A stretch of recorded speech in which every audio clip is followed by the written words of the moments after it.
Estimados, muy buenas noches. Sean todos bienvenidos a nuestro programa dominical La Voz Pública, donde cada fin de semana les informamos respecto a distintos temas en materia de arbitraje, contratación pública y derecho administrativo. El día de hoy conversaremos respecto a un tema que muchas veces ha pasado inadvertido en lo que respecta a la materia de arbitraje y contrataciones con el Estado, y en lo referente a la ejecución de laudos arbitrales contra distintas entidades del Estado. Sabemos bien que los artículos 67 y 68 de la ley de arbitraje ordenan que una vez dictado el laudo arbitral, y en el supuesto que la parte vencida no cumpla voluntariamente con la ejecución del mismo, su contraparte, la parte vencedora, tiene el derecho expedito a solicitar la ejecución del laudo ante el Poder Judicial mediante el uso de la fuerza pública. Ahora, surgen algunas dudas, porque ¿qué sucede cuando la parte vencida es el Estado? ¿El Estado normalmente cumple una vez expedido el laudo arbitral o es que tenemos que iniciar un proceso de ejecución en su contra? ¿Cómo es que funciona ese mecanismo? Pues bien, dentro de las personas que estamos en el rubro, en el ámbito, es bien sabido que la ejecución del laudo arbitral contra el Estado contiene una serie de particularidades que lo diferencian de una ejecución del laudo entre privados.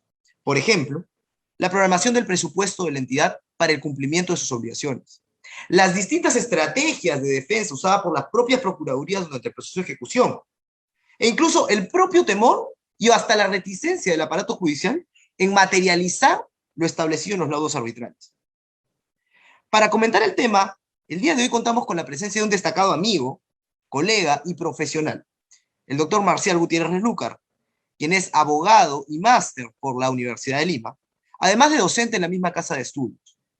El doctor Marcial cuenta con cursos de especialización en contratación pública, arbitraje y derecho administrativo por la Pontificia Universidad Católica del Perú, así como también con cursos de especialización en arbitraje internacional por la Universidad de Ginebra. Marcial recientemente ha publicado su artículo de opinión, Las aventuras para ejecutar un laudo contra el Estado peruano, donde nos detalla cuáles son los principales retos que se afrontan en la búsqueda de ejecutar un laudo arbitral contra una entidad del Estado. Bienvenido, Marcial, muy buenas noches y gracias por acompañarnos este domingo. Hola Sergio, muchas gracias a ustedes por la invitación. Y bueno, empecemos a comentar un poco sobre estas aventuras. Sí, muchas gracias por tu presencia y también por compartir esta serie de experiencias tuyas.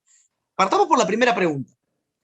¿Por qué el Estado peruano, pese a someterse a arbitraje o a pactar el arbitraje como mecanismo para la solución de sus controversias, jamás cumple, o muy pocas veces, cumple con ejecutar voluntariamente los laudos arbitrales?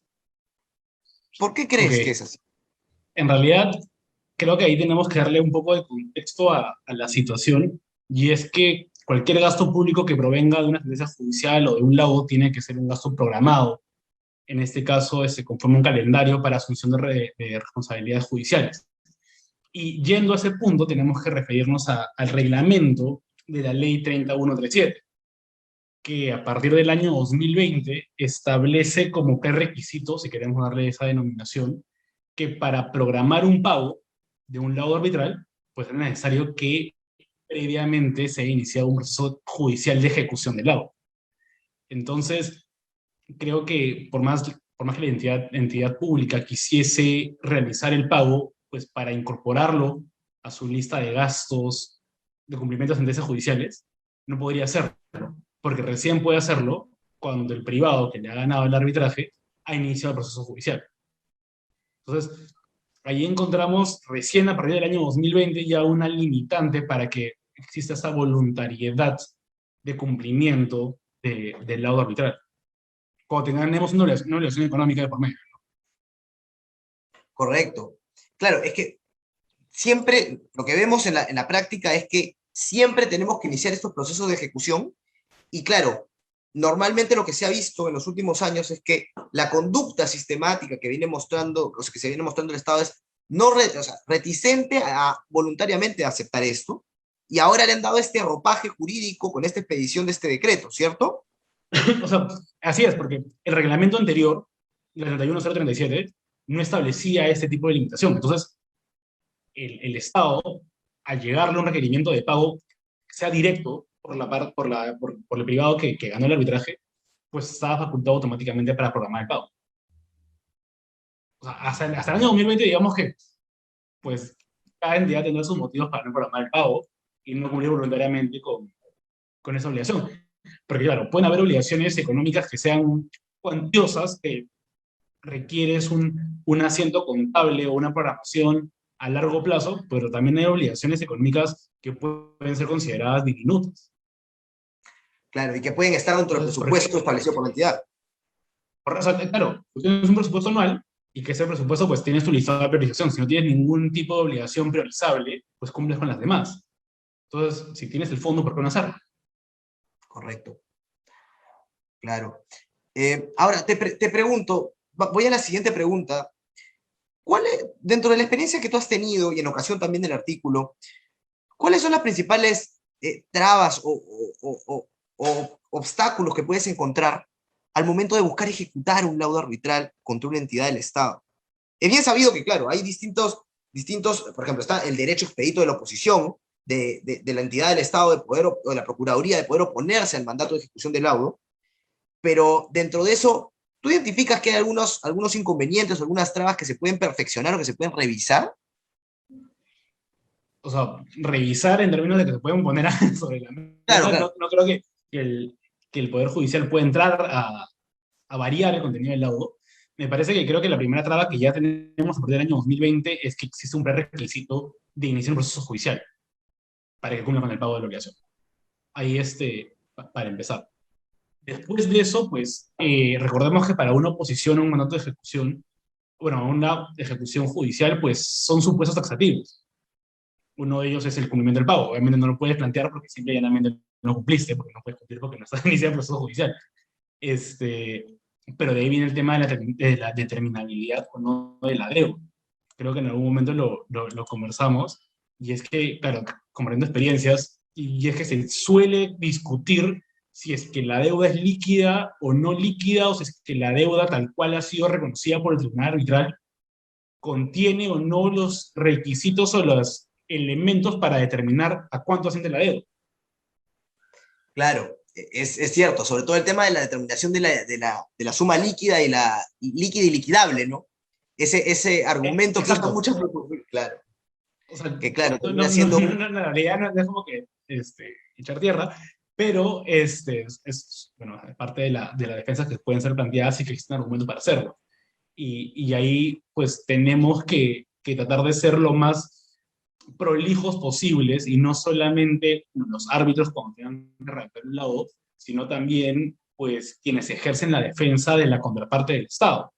Y es que si te cuestionan, por ejemplo, la determinación de intereses, si te cuestionan el plazo para contabilizar el interés, si te cuestionan costos y costas, pues tienes que establecer las herramientas jurídicas correspondientes en el arbitraje para que el tribunal se pronuncie desde cuándo empiezan a correr los intereses, si es necesario, cuál va a ser la tasa referencial que se va a aplicar, si va a ser la TAM o va a ser otra tasa, dependiendo si es moneda nacional o moneda extranjera, si es una indemnización, desde cuándo se generó el hecho dañoso, este, tener una fase para liquidar cosas y costos.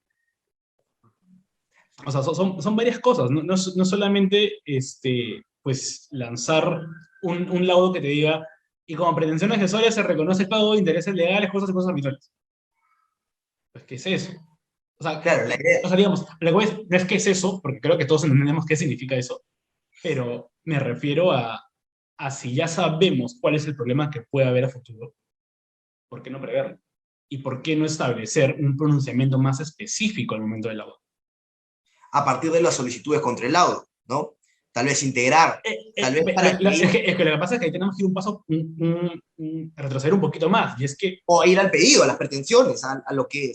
o sea, es que ahí vamos, ahí creo que dependiendo inclusive de en qué tipo de arbitraje estamos en un arbitraje ad hoc, estamos en un institucional, es importante marcar un calendario, tal vez, no, que es lo que pasa ahorita en la práctica, ¿no? Si tienes tu calendario para demandar y para contestar, para reconvenir, para resolver reconvención, también etapa probatoria, audiencias, etcétera, pues también tener tu calendario para establecer tu liquidación de costas, tu liquidación de costos, para absolver las liquidaciones, que en la pretensión es ya una vez planteada la demanda, pues no sé, si tienes una pretensión de obligación, una suma de dinero, ¿no? Pero dependiendo de cuál es el origen de la suma de dinero, si tienes que pagar una suma, bueno, si el Estado tiene que pagar una suma que le debe al privado, pues ahí me parece que lo lógico es, pues simplemente es que se sepa desde cuándo el Estado incurre en un incumplimiento, y un incumplimiento que implica también un incumplimiento ya establecido en mora. Claro. Porque ahí también vamos a ver desde cuándo corren los intereses, ver qué tipo de moneda es, ver qué tipo de interés aplica. O sea, nuevamente, puede ser tal vez un poquito absurdo que lleguemos al punto de tenemos que llegar a poner eso en una demanda y que el tribunal tenga que pronunciarse de una manera tan expresa, pues la práctica de ejecución nos está Claro, llevando a eso. claro, la interpretación o sea, claro, la interpretación del aparato judicial va a responder a lo que el tribunal arbitral haya ordenado. Y en esa Claro. línea, si el tribunal es preciso y si los abogados han ayudado a que el tribunal sea preciso en su decisión o en sus considerandos finales, va a ayudar o a coadyuvar eventualmente a que la ejecución de este lado arbitral sea mucho más eficaz y eficiente a la vez. ¿No? Eficiente. O sea, y también, de alguna manera, pues, o sea, va a ser eficiente porque restas herramientas a la contraparte en la etapa de ejecución para oponerse, ¿me entiendes? Y ahí es creo que donde tenemos que ir apuntalando, porque, claro, una cosa es que la parte resolutiva del lado te diga, ¿pagas intereses legales? ¿Desde cuándo lo pago? Y hay que ver a veces que el lado determina desde cuándo se genera el supuesto incumplimiento. Nuevamente, estamos hablando de hay una obligación ya asumida en términos económicos por el Estado, y desde cuándo se generó el incumplimiento y si se hace con el incumplimiento para que haya un supuesto de mora automático o no. No siempre, si no, vamos a ver qué dice el contrato. Si no hay una cláusula de mora automática, si es una mora ex rey, si es ex rey, desde cuándo se constituyó un mora, Bueno, y si es que el laudo lo dice, si el laudo no lo dice, porque puede por el laudo, te puede decir, el Estado está obligado a pagar una cantidad de plata. No lo hizo en su momento, pues le debe plata a la contraparte. Ya, ¿y desde cuándo se calcula el interés? claro. Eso es un vacío. Es un vacío lo dejas al alia y ahí terminas teniendo tal vez un tema inejecutable, un tema que no se puede No, interpretar. no es que ahí, claro, nuevamente, ¿no? ¿Qué pasa si es que el tribunal no lo dice? Y se puede generar incluso un incidente en el arbitraje, ¿no? Claro, ¿cómo el tribunal al final lo puede? O sea, nuevamente, generas incidentes innecesarios, pero sí creo que debe ser muy preciso. Debe no una suma de dinero porque hay un monto asumido por el Estado que no ha sido cancelado oportunamente, sea que estemos ante una indemnización, que también es normal demandar al Estado por una indemnización. Sí. Entonces, en esa estructura, pues tendríamos que señalar desde cuándo se genera el hecho dañoso y desde cuándo empiezan a correr los intereses. Que la pauta no es la misma para la asunción de una deuda, porque en la asunción de una deuda, pues a ver cuándo lo constituiste en mora. Si no lo constituiste en mora, pues con la petición de arbitraje o con la demanda, veremos cuál sería el criterio que aplique cada uno de ellos.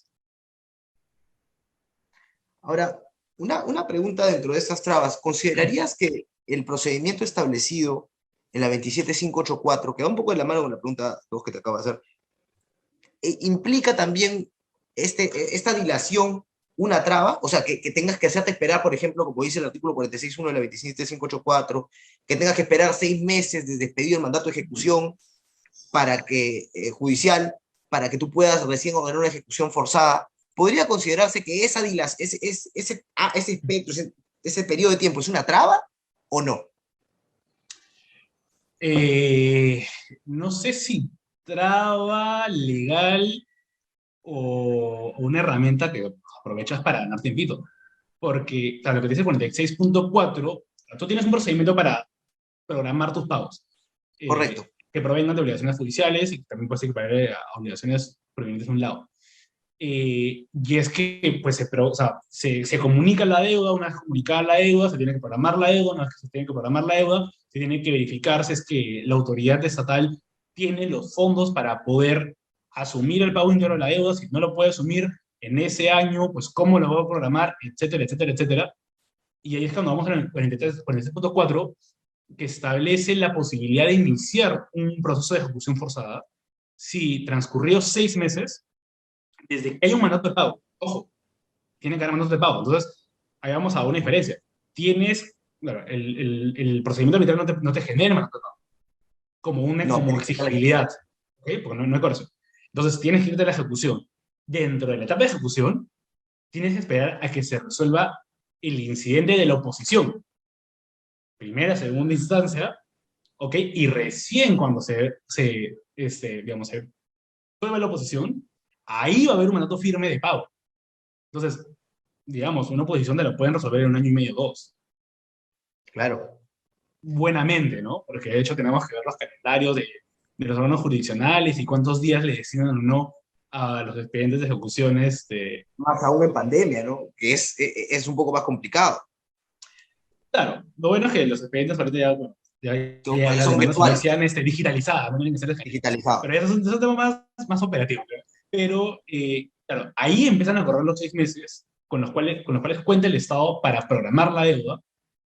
Entonces, ahí puedes iniciar la ejecución forzada, o también puede pasar que el Estado, ok, lo demandas, le ganas, o sea, le ganas no, pues, el proceso de ejecución, ya tiene requerimiento de pago, programa la deuda, y con la deuda programada, pues tampoco es que siempre te cumple calendario. Claro, es verdad. Esa es A la... pesar de tener la deuda programada, como comentábamos en su oportunidad, ¿no? Llegas a la fecha, te sacan el calendario y tienes todavía prestaciones que todavía no se han cumplido de pagar, ¿no? Que ya pasaron. No, están vencidas. A mí me ha Ya pasado están mentiras, claro. claro, a mí me ha pasado que ya llegamos a la etapa de ejecución y me lanzaron el calendario, inclusive creo que me presentaron el calendario en junio y la primera cuota venció el 31 de mayo. Y yo dije, pues, ya está, pues págame. O sea, págame la primera cuota. Y se venció la segunda y se venció la tercera, y creo que cuando vence la tercera, el juzgado aprueba el calendario, el juzgado luego tiene que decir, ya, ok, todo el mundo en el calendario y vamos de frente. Eh, y yo le digo, ya, pero ya vencieron tres, pues dile que me pague, porque claro, presenta el calendario y después a que te pague es un tema también que viene ahí la complicación. Y la siguiente etapa con la cual nos encontramos es, ya no te pagaron, ¿y ahora qué haces? Porque ya votaste la vía de ejecución, digamos, la vía de del laudo mediante una ejecución, que se ordene el pago, que se opongan, una vez opuestos, una La deuda. resolución de sala. Claro, pero el tema es cuándo efectivamente te van a pagar y si es que no te pagan efectivamente, ¿qué haces? Claro, a eso llego, ¿no? Yo digamos, ¿Qué te queda?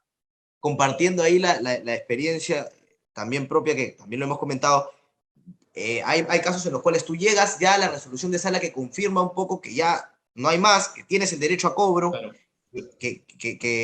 pero cuando llegas a esa etapa, el juzgado se demora o dilata el tema, ¿a quién recurres? Entonces, las vías que en algún momento he tratado de pensar es tal vez increparle algún tipo de responsabilidad funcional a los funcionarios responsables del pago, ¿no? A los funcionarios que en verdad se encargan del presupuesto. Pero claro, son temas que también son debatibles, ¿no? O también Claro, son... pero es que inclusive ahí te vas a un tema administrativo o un tema Correcto, funcional que no necesariamente va a terminar impactando en el judicial. correcto. La idea ahí es tratar de cobrar generando el impacto en el funcionario responsable para que él pueda soltar el dinero o para que pueda tomar la iniciativa de decir, oye, ya págale.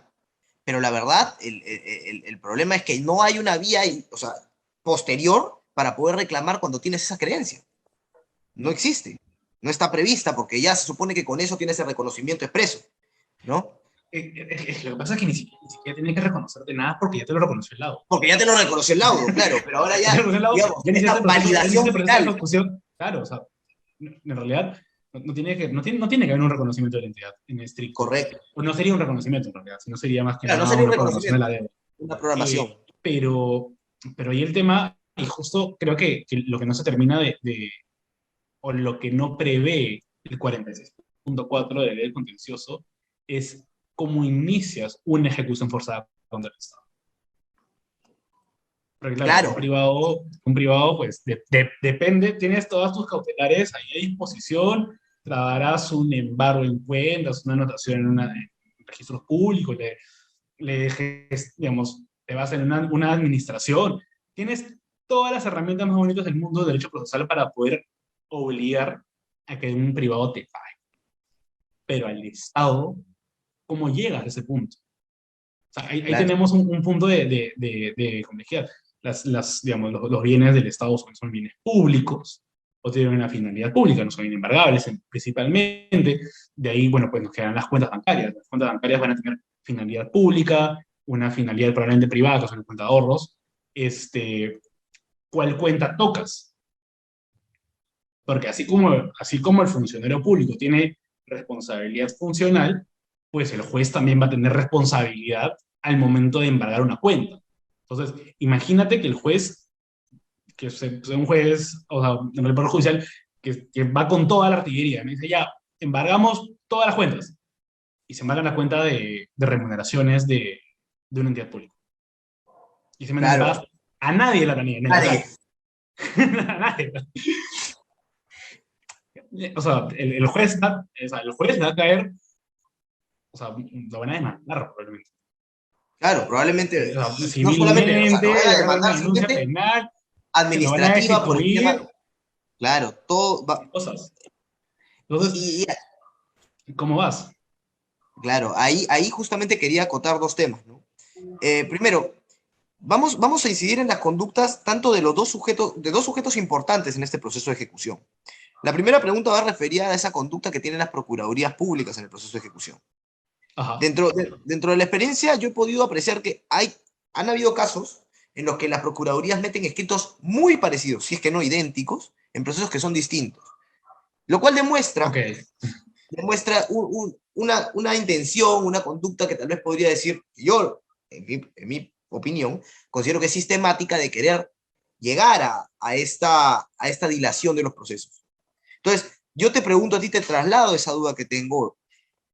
Tú podrías también, o podemos afirmar que esas procuradurías, o que las procuradurías públicas, en cierto modo, tienen esta conducta sistemática de buscar dilatar procesos para así evitar el cumplimiento de las obligaciones de las distintas entidades en el corto plazo, o por el contrario, es que ellas ven en la vía ejecutiva una vía, podría decirse, entre comillas, impugnatoria, como para cuestionar la validez, ejecutabilidad o hasta legitimidad del laudo arbitral. ¿Cómo lo ves tú? ¿Cómo lo orientarías? A ver, no sé si el término sea evitar, tal vez sea dilatar. Y me parece que pues estamos hablando de un tema que creo es estrictamente legal.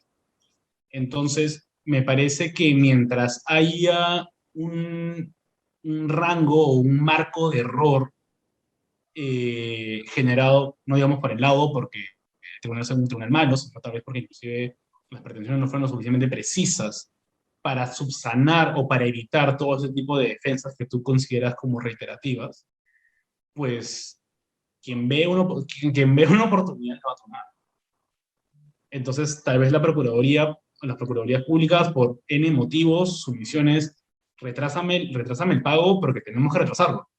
Y mientras cuente con herramientas legales, en este caso, estos vacíos que existen, como desde cuándo se devenga el interés de una obligación económica asumida por el Estado, de una obligación económica impuesta debido a un supuesto de responsabilidad, una no determinación de cosas y costos, ¿correcto?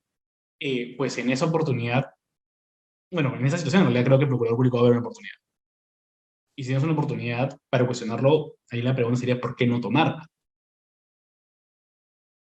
Esté bien o mal, que es un tema distinto, porque obviamente todos quieren que les paguen, ¿no? O sea, la finalidad de ganar un arbitraje también es que te paguen y que puedas cobrar.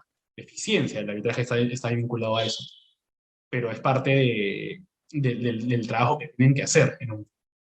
Entonces, creo que el evitar que tengan esas herramientas va a depender mucho de la defensa de los privados, buscando que esos vacíos sean llenados rápidamente o tengan que haber un pronunciamiento por parte del tribunal arbitral antes de expedir el laudo. Bueno, o con la expresión del laudo, en realidad. Ahí justo eso iba a acotar. Ese. Ahora, siguiendo esa línea, vamos ahora a la otra parte, la conducta del poder, o a ese rol que asume el Poder Judicial, porque también tiene un Ajá. rol importante en la ejecución. Los jueces, en general, son los responsables de la ejecución y de la materialización de lo obtenido en el laudo. Y con eso quiero decir a que se pueda lograr ejecutar esa decisión que ya existía, emitida por un tribunal o por un árbitro único.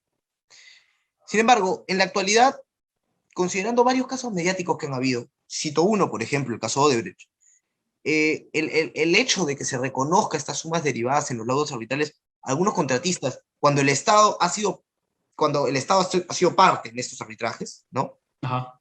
Eso es un hecho que ha sido duramente cuestionado en ocasión a los eventos que han ocurrido, ¿no? Sí, sí, Entonces, conocido ante todo estos eso. acontecimientos, te pregunto, ¿crees que actualmente existe un miedo, un temor, o tal vez un doble filtro, un doble control por parte del Poder Judicial, específicamente por los jueces, de estos laudos que corresponden ser ejecutados y por los cuales corresponde otorgarse una suma de dinero a los distintos contratistas?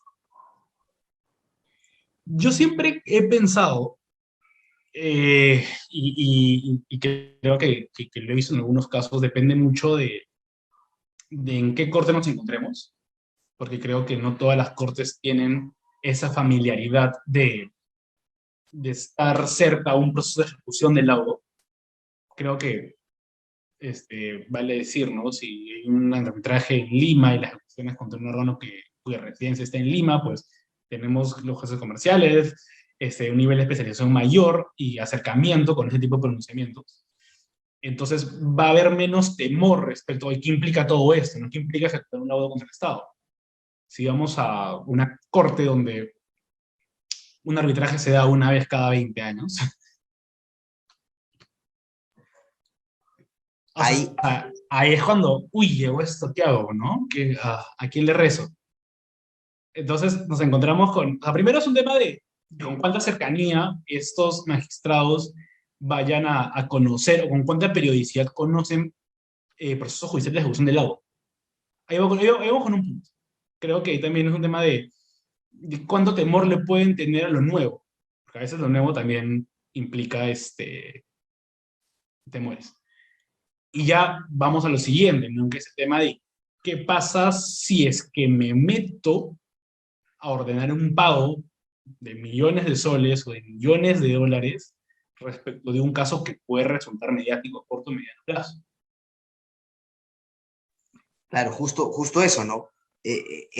O sea, como lo hemos debatido, creo que hay un ser y un deber ser, ¿no? El deber ser es como que en caso en que el que tengan el derecho expedito de cobrar ya reconocido y se hayan agotado todas las instancias, evidentemente les corresponde, ¿no? Pues ahí hasta casi, o sea, si viene el Papa y te dice no le pagues, No puedes hacer nada porque el derecho está no ahí, puedo hacer nada. ¿no? O sea, tú le pagas. Pero la pregunta es, en esos casos donde tal vez eh, la presión mediática y social hace que el juez piense dos veces, como bien dices, esos casos mediáticos en los que tú dices, existe el derecho, pero existe toda la prensa la tengo encima, tengo a un grupo de personas, pero si yo leo los documentos y en el papel veo esto, sí tienen el derecho para cobrar. Claro. Evidentemente, el tema es, ¿los jueces tienen esa presión mediática? ¿Tú creerías que esa presión mediática puede incidir en ellos Sí, a tal punto de que digan, sí, oye, voy a dilatar esto un poco porque quiero pensarlo? claro que Cuando sí. ya existe esa razón, ya simplemente debería ejecutarse el laudo y cobrarse rápidamente, Sí. O ¿no? sea, de todas maneras, creo que lo mediático de un caso sí puede generar que las mismas cortes, por tutela inclusive a los jueces, tomen medidas. No sé si te pasaba la experiencia, pero había una relación un poquito más judicial antes que arbitral. ¿Mm? Cuando un juez va a resolver un caso donde tenemos, no sé, pues a un colectivo al otro lado, a veces el mismo día de la sentencia, lo que dicen es, el edificio se cierra a las 3 de la tarde y nadie entra, nadie sale. Porque, porque tú sabes de que a las 4 vas a subir el pronunciamiento al CEG o lo vas a notificar por la casilla electrónica y gane quien pierda y te Claro. van a o sea, no siempre pasa, pero pasa. Yo, o sea, yo he visto recuerdo que en un local de Jesús María se emite un pronunciamiento, una sentencia que ya se había programado la notificación y dicen, ¿saben qué? No va a haber notificación física, va a ser notificación virtual. Y ese día fuera habían 100 personas. Y Wow. cuando dijeron Claro. cerramos, se metieron, y los videos eran un escándalo. Porque, ok, no te gustó la sentencia, pues la pelas. Pero no te vas a meter a pegarle al asistente que se encarga simplemente de imprimir, juntar las firmas y pegar las sentencias.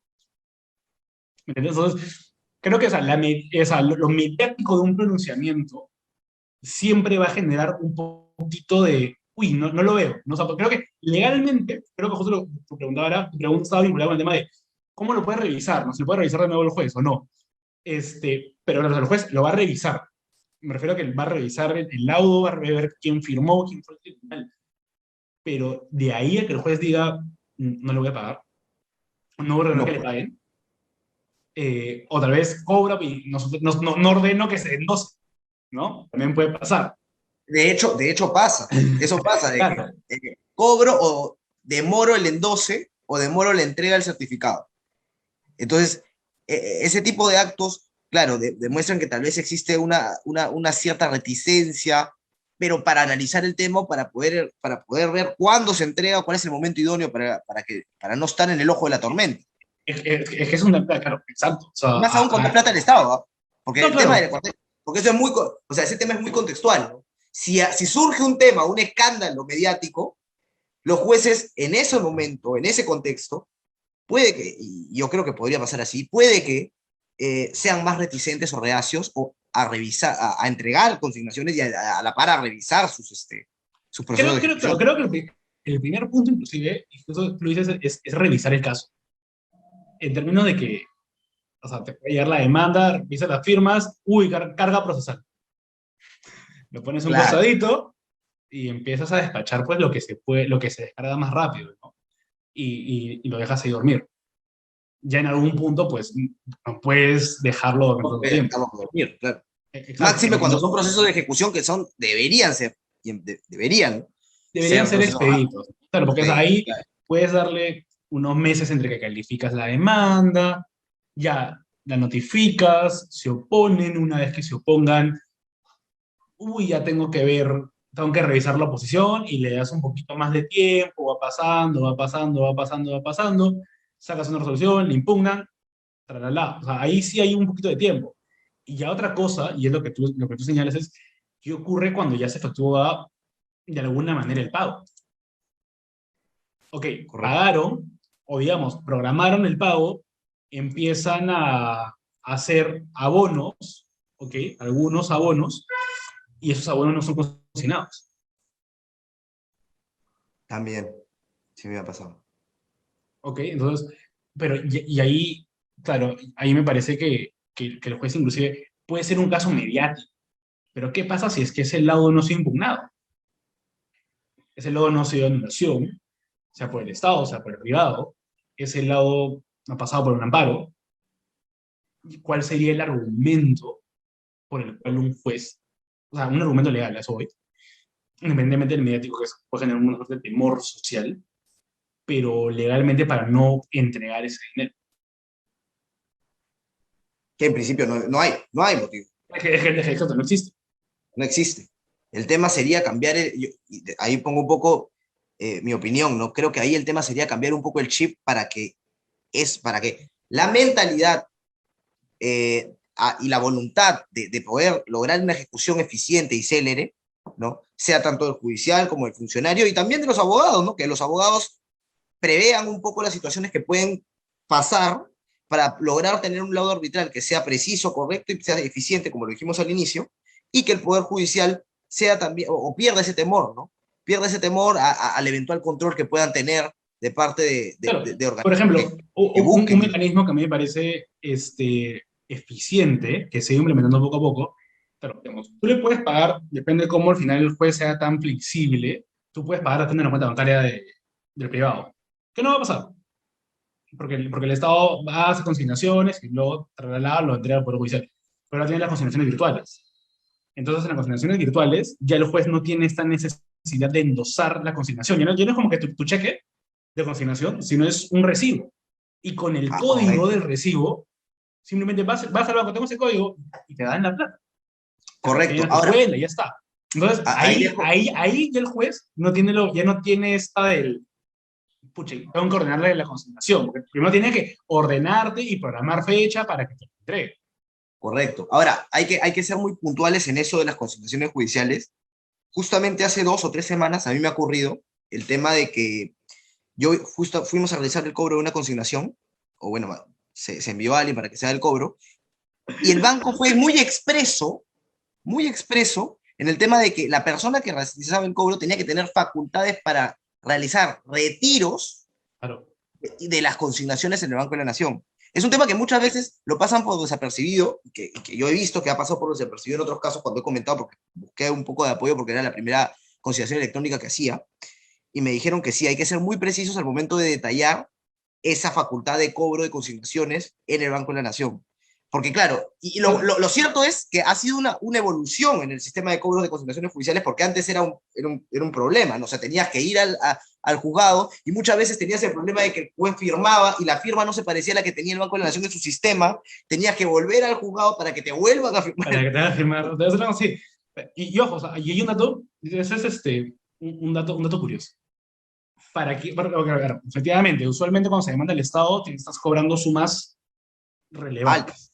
No, sí, son. altas, sumas altas. Y el Banco de la Nación internamente te exige determinadas formalidades en términos de régimen de poderes para hacer cobro en función a la cantidad que vas a cobrar. Si es un monto bajo, pues vas con poderes en escritura pública. Si es un monto considerablemente alto, tu poder tiene que ser expreso para el cobro de consignaciones judiciales y adicionalmente tiene que estar en registros públicos. O sea, ¿qué pasa? Porque a veces los abogados tenemos poder de escritura pública y somos todos poderosos y vamos y cobramos también. Lo que pasa también cobramos a la cliente. Hay que decirlo. Y existe esa limitante, ¿no? Entonces, y cuando le preguntas al Banco de la Nación dónde está publicada esa regulación, de cuáles son las sumas o el rango de sumas y cuáles son los requisitos de representación que debes cumplir, es un documento interno. Claro. Y cuando llegas ahí, tienes que ir y volver para que te den las, o sea, vas para que te den indicaciones, cuando tú ya piensas Claro. que deberías cobrar. Entonces, también hay una dilación. O sea, creo que es todo el sistema que tiene esta serie de formalismos que te imponen cierta, y que claro, se tiene que cumplir, pero Sí, sí, sería mejor que esa información sea pública. más accesible, sea pública, para que te permita tener una eficiencia en este proceso de ejecución, ¿no?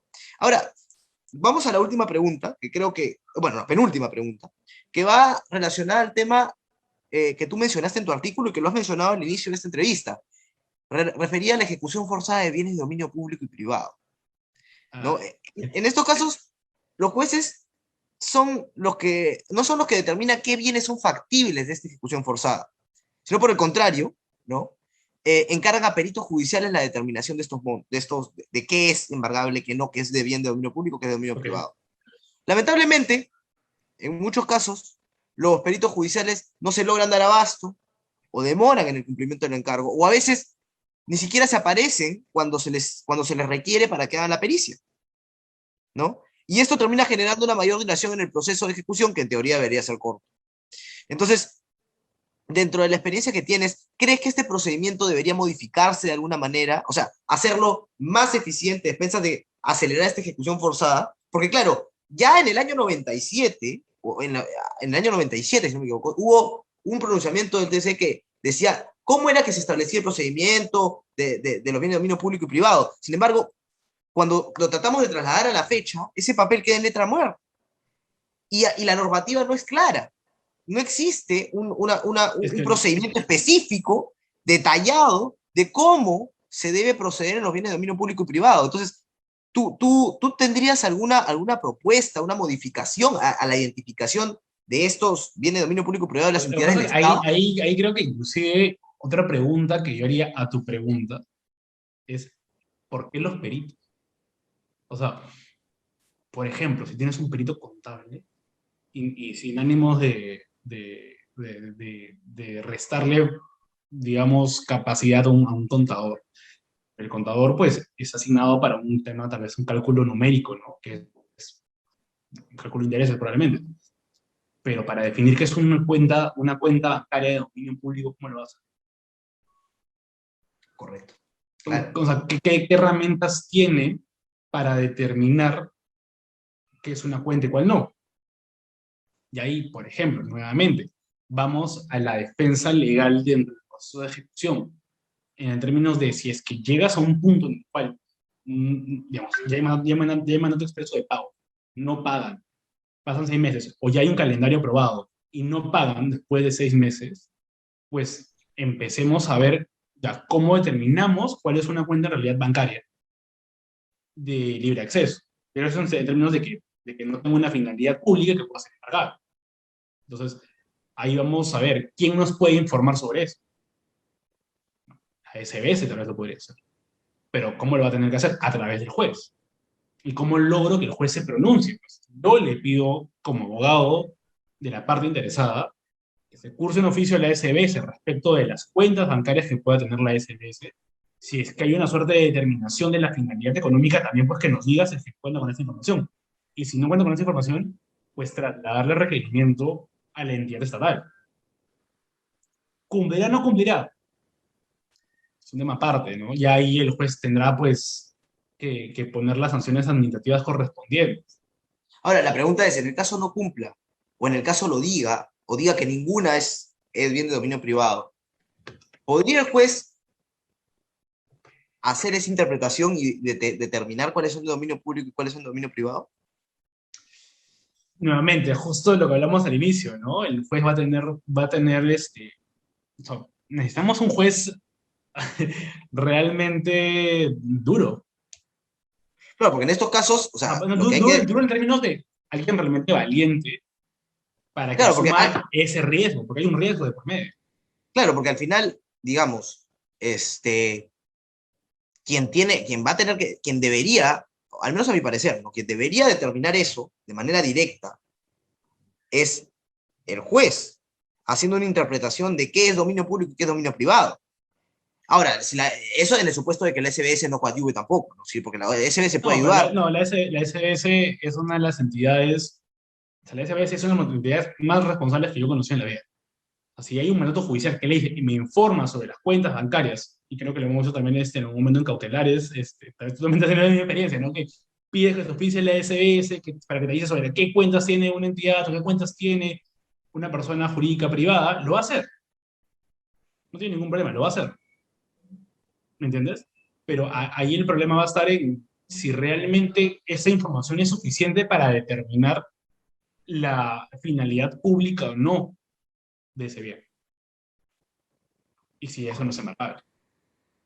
Justo en esa línea, Yo tenía un proceso judicial donde hemos estado, creo que 2 años y medio, buscando que pague y llegamos al punto en el cual íbamos a cursar oficio a la SBS para que nos informen sobre las cuentas y según eso pues ya empezar a averiguar un poquito más para ver qué cuenta era no embargable y bueno, se apareció la Virgen y esta municipalidad aquí dijo acá está mi calendario y pago. Porque ojo, también es un tema importante, ¿no? Dependiendo mucho de la entidad, hay entidades que tienen programaciones de pagos o al final del último trimestre del año o al inicio del año. Entonces, si llegas a la fiesta un poquito tarde, pues vas a tener que esperar hasta el próximo año para que te programen. ahora, te traslado una pregunta del público que es interesante, ¿no? Te dicen si se podría embargar un bien de alguna entidad en función a la cuantía a cobrar. Entonces, la pregunta es, por ejemplo, el señor dice, tengo una acreencia, ¿no? Y esta entidad me debe y quiero embargarle un volquete a la entidad, Claro. en función a que me debe tanto dinero. ¿Es posible eso?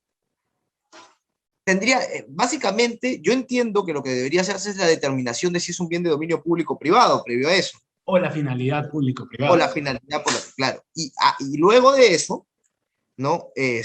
Iniciar el proceso de ejecución del laudo arbitral, si es que hay un laudo arbitral que Claro. sustenta eso, ¿no? O, claro, la ejecución del laudo arbitral para poder solicitar la ejecución forzada de ¿Qué esa pasa? O obligación. sea, ahí tenemos que hacer un análisis, me parece que en 2 etapas.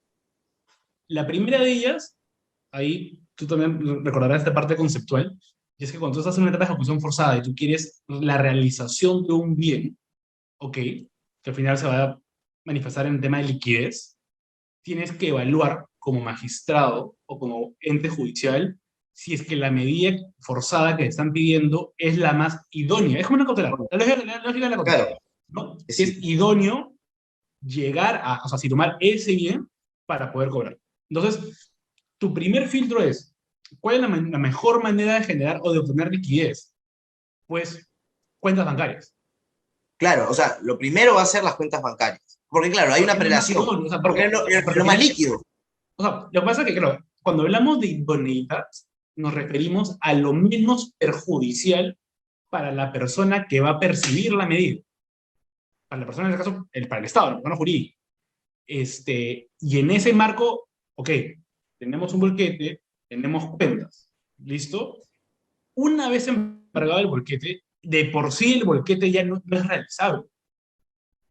Tienes que llevarlo a remate, tasarlo, llevarlo a remate, después de rematarlo, la plata que te entre se la das al privado. Entonces, ¿qué es, en términos de realizabilidad, qué es más factible? O agotar la vía de la liquidez, que son cuentas bancarias, sin dejar de lado el tema de la programación, porque también tienes la facultad de programar, y después recién empezar a buscar alternativas adicionales. Claro, alternativas adicionales. Claro, se tiene que, o sea, eso es la etapa final, porque cuando tú vas a Claro. llegar a la etapa de, digamos, de ejecución forzada, una vez que hayas culminado, o sea, hayas tratado de ejecutar el lado arbitral, y eso luego de haber tenido un lado arbitral favorable. Entonces, pero tienes que tener todo el íter previo para poder llegar a ese embargo, ¿no? Bueno, Y nuevamente, ¿no? O sea, digamos que no hay plata. Listo, vamos a embargar. Ya. No hay forma de realización del cobro mediante un monto líquido que bien se obtenga de cuentas bancarias. Vamos al siguiente punto, ¿no? Buscar bienes que sean ejecutables, en este caso que sean embargables y que después sean rematables. Pero una vez que tú llegas al bien, también tienes que determinar si la finalidad es una finalidad pública. Va si el volquete tiene por la finalidad, es el volquete que recoge la basura. claro, Si el carrito es el carrito serenado. Entonces, y ahí de nuevo, ¿se puede o no se puede? Echémonos a buscar cuáles son los bienes que tienen las entidades públicas y que no tengan una finalidad pública. Y es muy complicado. Al final, el Estado suele adquirir bienes para darle para suplir, saciar la necesidad una pública. necesidad. Claro, Eh, yo no sé, no es como tú, como yo, con otras personas que compramos o que podemos comprar bienes simplemente porque queremos darnos el gusto de tener un carro. no, claro, sino que ellos tienen que tener una razón, Tiene una un finalidad. sustento, ¿no? Una finalidad Exacto. pública, es el sustento del acto administrativo que ellos están haciendo de compra, ¿no? Entonces, si es que esa finalidad pública se ve truncada con la realización del cobro, va a ser complicado. No creo que te lo van a dar. Así la deuda está chiquita. Correcto. Ahora, vamos a la última pregunta, que creo que empalma mucho con una pregunta que nos hace el público. Fabiana Benavente nos dice eh, si se debería modificar el proceso judicial para ejecutar un laudo. Y en esa línea va también mi pregunta, ¿no? ¿Cuáles son los retos que debemos asumir para tener un sistema de ejecución de laudos arbitrales más eficiente? Una modificación al proceso judicial para la ejecución, tal vez incorporar mejoras, cambiar totalmente el proceso de ejecución. ¿Cuál sería o tal vez un cambio de chip en el sistema anclado también, o sea, en la mentalidad del funcionario, del aparato judicial, de los propios contratistas, y a la par también la incorporación de normas que faciliten la eficiencia de la ejecución de laudos, ¿no? ¿Cuál Claro. sería ahí tu Creo que propuesta? hay algo de lo cual me parece que en algún momento cuando yo estaba haciendo el artículo y lo conversamos, era ¿por qué el Estado, para empezar, no el Estado, sino como digamos, quienes ejercen la defensa técnica del Estado, tienden a hacer este tipo de cuestionamientos, ¿no? El tema no es un monto ilíquido, no hay mecanismo de determinación, etcétera, etcétera. Y lo que hablábamos era porque existe un supuesto, una posición en realidad de control posterior respecto a las contralorías. Entonces, ahí vemos que los procuradores lo que buscan es ejercer algún tipo de medidas para evitar responsabilidades posteriores que tal vez ni siquiera debería tenerlas. Porque si el laudo dice que pagues, pagas. Así como una sentencia te dice que pagues, pagas. ¿Ok? O sea, ahí vamos por partes. Pero ya hablando justo ya hablando de esta pregunta que me haces, a mí me parece importante lo primero, y creo que es o sea, el cambio en el decreto supremo, o sea, el cambio que existe en el reglamento de la ley 3137, que es este supuesto del artículo 3.2, el inciso B, que ya de por sí, o sea, para la ley de presupuesto, y lo leo, dice, ¿no? Se encuentran en el ámbito de aplicación de esta norma las sentencias con calidad con su en ejecución recaídas en procesos judiciales con las siguientes excepciones.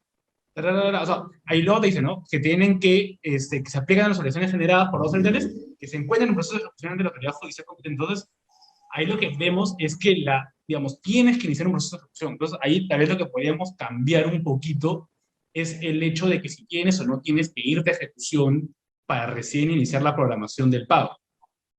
¿Listo? Y ahí el punto es, pues, ¿cómo lo hacemos? O sea, ¿por qué no la ley de presupuesto o el reglamento de presupuesto, cuando tienes una obligación ya reconocida mediante un pronunciamiento y ese pronunciamiento arbitral probablemente no ha sido impugnado, sea mediante un laudo, sea mediante un amparo, las herramientas que quieran ahí aplicar, ya con el solo requerimiento de pago por entidad, por la parte en realidad que le gana al Estado, ¿por qué no programarlo? O sea, creo que ahí hay un primer punto que deberíamos tomar en cuenta. Y es una obligación reconocida. Si tenemos un sistema que busca ser un sistema eficiente, nuevamente, el arbitraje es un mecanismo de acceso a la justicia eficiente, no solamente para la obtención de un pronunciamiento de fondo, sino también para la ejecutabilidad del pronunciamiento. Entonces, ¿de qué te sirve tener un arbitraje que te dure, no sé, una ad hoc, que te dure un año, un institucional que te dure un año, un arbitraje en el OCE, que te dure un año y medio, cuando después la ejecución te va a tomar 4 años o 5 años? Entonces, ahí perdemos eficiencia.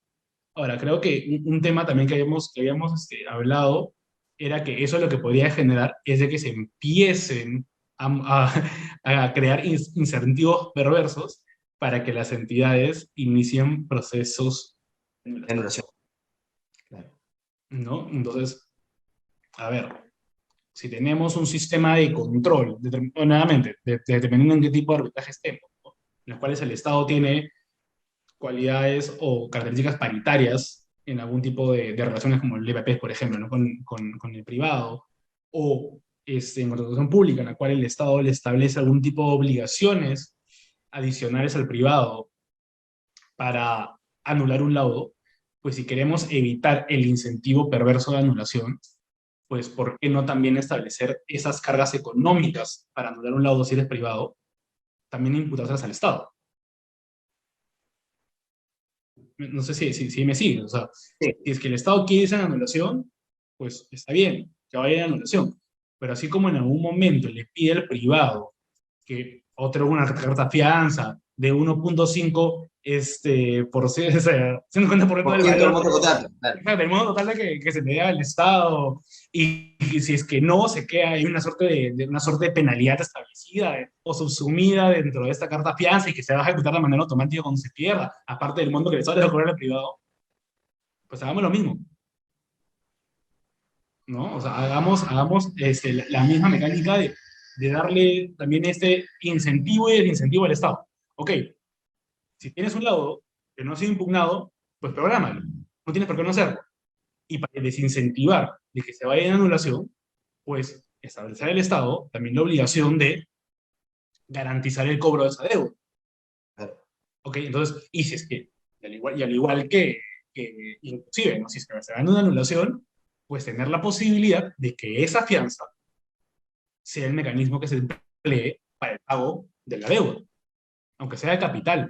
Ya el interés lo discutiremos después, que a veces, no siempre, a veces el interés llega a ser menor, mucho menor en comparación al capital. Pero entonces ahí sí sería bueno darle una vuelta a esos temas, ¿no? O sea, ver cómo lo vamos manejando.